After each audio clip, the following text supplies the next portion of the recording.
Mr. Juggernog HD here, bringing you another video on the new map Downhill that was released on Tuesday. I'm uploading this on the Thursday. This will probably be up. Sadly, again, I wasn't recording at the actual time, so I had to go back into theatre mode and spectate myself. Yeah, it's pretty good gameplay. Peacekeeper is the best gun I've ever used. It's supposed to be an assault slash submachine gun hybrid, but it's in the submachine gun category. When you try and because I've just prestige and now 4th level, like 7. When you prestige, you don't have to use an permanent unlock token on it. You get it for free straight away. It's the best gun I've ever used, especially with these attachments of the foregrip, the reflex sight, and silencer. I find that if you have the plus reticle on the reflex sight, it makes it, I don't know why, but it just makes it a lot better in every single way. It makes it a lot more accurate for me, but I did find that with the predator sight as well, but I stopped using that just to switch things around a bit. But yeah, this is also going to be talking about the new Die Rise, because sadly all my gameplays for that are way too long, like 35 minutes, and because I'm not a partner with anyone, I can't upload anything past, I think there's 12 minutes without it being taken down for being too long or not letting me upload it. But the new Die Rise map is based in China, in Province 22, and there's a few hidden achievements. Like one, you have to get to the top of one of the skyscrapers, and there's a Chinese dragon. You have to stare into the eyes of that to get an achievement, which is reasonably easy as long as you don't have to, because you only have to get 750 points to unlock the power door, and then once you've unlocked the power door, you can turn the power on, get on the elevator on top of one, and it takes you all the way to the top. You can get off and then be done with it like that. I found that it's probably the best map they've released. It's more like a sort of, there's kind of an objective to it. There's about 4 things you've got to build. There's a new power weapon, I can't remember what it's called, I think it's like the Slick Whiffer or something like that. It's, you have to make it, and you shoot it at the floor, and say you've got like a massive train behind you of zombies, you shoot at the floor and they all slip over, and also if you step on it, you also slide across the floor with it, but you don't fall over it, but they go on the floor and can't attack you when they're on the floor, obviously. Also, the new game type, Turned, is my favourite game type for zombies. It's better than all the custom games with the dogs and that. Turned is where you can play it with 2 or more people. You can't play it by yourself, sadly.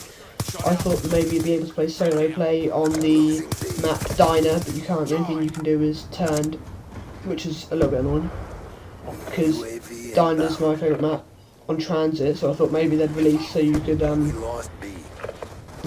solo play on it. But it ends all speculations. People who thought that on the zombies map, when you look in the bottom left corner, there's that spare thing. People thought that that was going to be a different map, like completely different. But it ended all speculation when they brought it out to be Diner, which does make sense because on the transit route, that's like the exact place where Diner is. But there was speculation about it being a completely different map that they were giving us hints for. Also on the transit map on the world, you can see there's like another one that's marked out, so they're clearly indicating that there's going to be another map, which will probably be over the power room but extended, because the power room would be way too small and a bit boring to play if it was just playing the power room. Or there's also a skyscraper. If you do one of the achievements, you have to go through a field that's full of them things that jump on your head. I can't remember what they're called, and you get under it and you have to do some special things. And I haven't done it myself, my friend has, and you turn on this skyscraper, and every time you play Transit you see it. It's like a big red thing or blue depending on what version of the Easter egg you do, and it's like that's quite a nice area. I've been there but I haven't actually done the Easter egg. Like, you can, it's quite a nice area. Or they could release it as Nitro and Toten, and because obviously if you run through the cornfields while playing Nitro and Toten, there's a path that's cut out for you to then go to Nitro and Toten, which is the first ever Zombies map release, which I thought was quite a nice little thing to drop in. But the annoying thing is that you can't actually play a whole thing in there. Like, you can't open it, you can't clear any of the debris and stuff like that. It's just like the bottom floor. Obviously the mystery box isn't in there or anything, but thought it was a pretty decent feature to have them in. So it gives Transit something more than just doing the same old thing. There's like a bit of stuff to do. Like with this Die Rise map, it's more like a sort of Dead Rising thing where you actually have a sort of objective. Like there's loads of things to build. Like there's the spring trap, like the slipper cross, whatever it's called. And there's like 5 or 6 different traps to build. Like there's one in each skyscraper because there's about 3 I think all lead together that are like crashed, and you have to like go between them all. It's quite a decent map.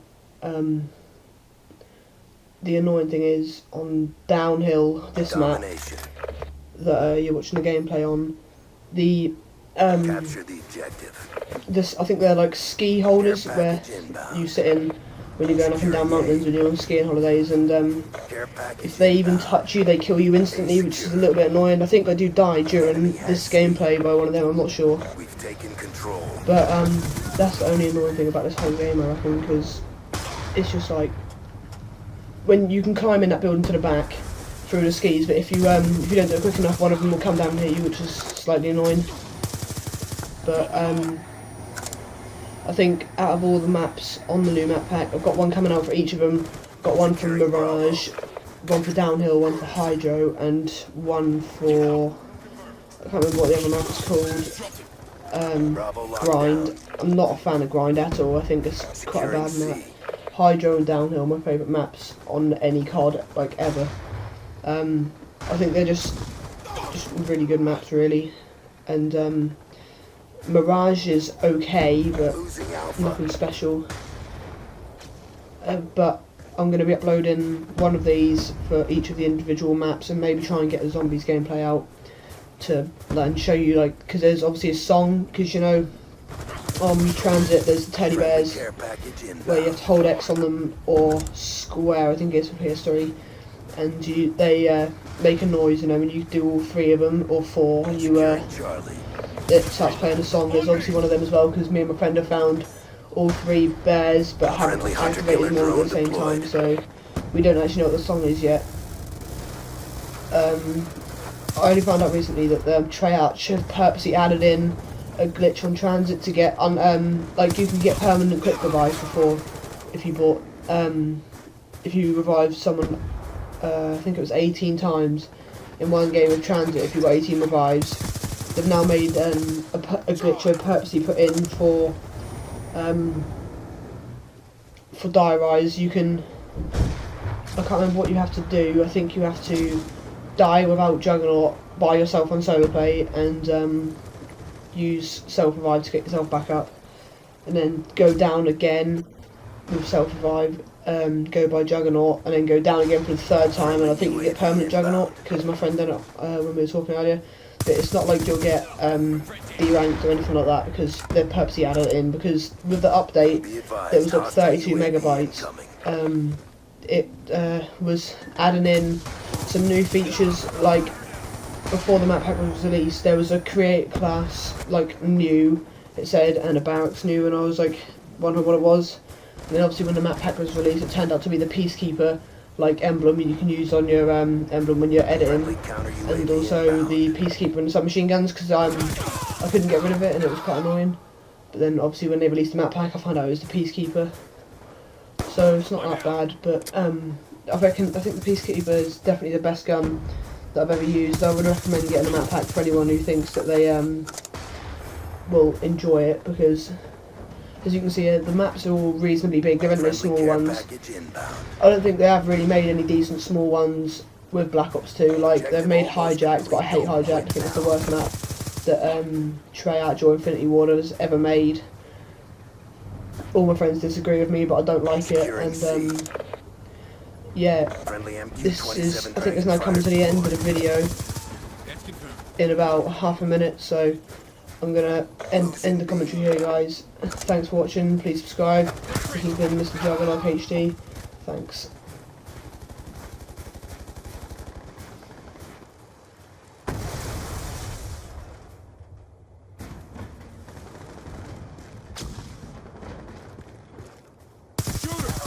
Hostile UAV above. Care package inbound.